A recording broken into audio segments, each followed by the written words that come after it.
Pas un pas dans nos villes sans voir les vendeurs d'eau en sachet installés sur les trottoirs. Que ce soit devant les églises, les directions générales d'entreprise, les ministères, les écoles ou les péages, les vendeurs d'eau en sachet ont le vent en poupe au Cameroun.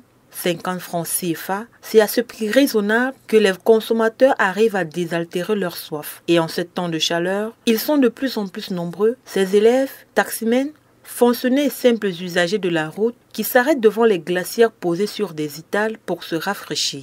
Au regard du succès de ce secteur d'activité, les marques naissent tous les jours. Au carrefour Ndokoti, situé dans le 3e arrondissement de la ville de Douala, dans la métropole économique du pays, les vendeurs d'eau en sachet ne désemplissent pas. Et on y retrouve toutes les marques, de Cristalline à Crystal Water, en passant par Aquavita, Golden, Sweet Water, Africa Pure Water, Madame Sou, la liste est loin d'être exhaustive. Chaque marque a son identité visuelle et son message flatteur. C'est ainsi qu'on peut lire sur les emballages eau minérale naturelle ou encore eau potable mise en sachet sous conditions d'hygiène et contrôle de laboratoire. Mais rien n'est justifié, encore moins l'identité des producteurs ou l'adresse des unités de production, à 2 ou 3 exceptions près.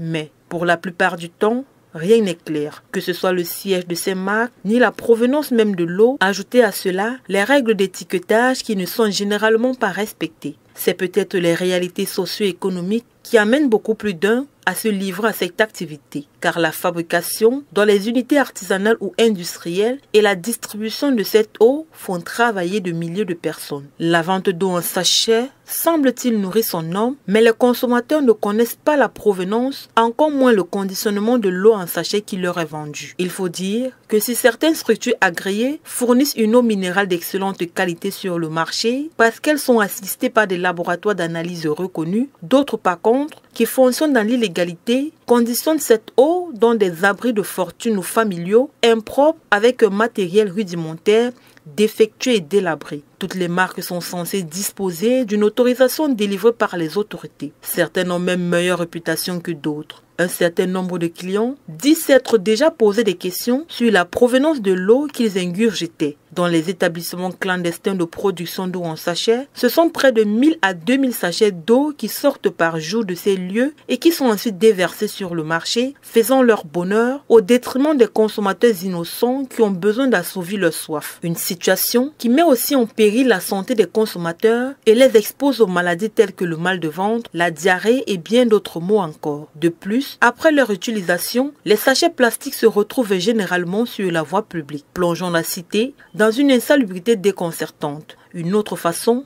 de polluer l'environnement. À Ndokoti, ces déchets plastiques jonchent le trottoir. Par ailleurs, témoin d'une scène, l'on comprend aisément la provenance de ces tonnes d'ordures. Un mototaximène boit d'un trait 2 sachets d'eau plastique d'eau fraîche et les jette sur le trottoir où il est stationné. Ce geste négligent, ils sont nombreux à le faire au quotidien. Les sachets vides transparents traînent partout, surtout en ce temps où la chaleur semble dicter sa loi. Dans les rigoles, ils se mêlent à une masse de déchets drainés par les eaux nauséabondes de canalisation défectueuses. Ils jonchent les abords des trottoirs et les grands carrefours. Personne n'y prête attention. Non seulement ils polluent les eaux, mais ils obstruent les évacuations et contribuent aux inondations qui affligent chaque année certains quartiers de la ville de Douala. La plupart du temps, ces sachets sont brûlés, ce qui libère des dégagements toxiques. Selon le professeur Adam Tidjani, environnementaliste sénégalais, la nocivité de ces sachets met 400 ans à se décomposer en microplastiques. Ces sachets sont un produit de consommation courante dans un certain nombre de pays d'Afrique, tels que le Nigeria, la Côte d'Ivoire, le Burkina Faso. Par contre, au Kenya ou au Rwanda, ils sont proscrits en vertu d'interdictions sur les plastiques à usage unique remontant à 2017 et 2019.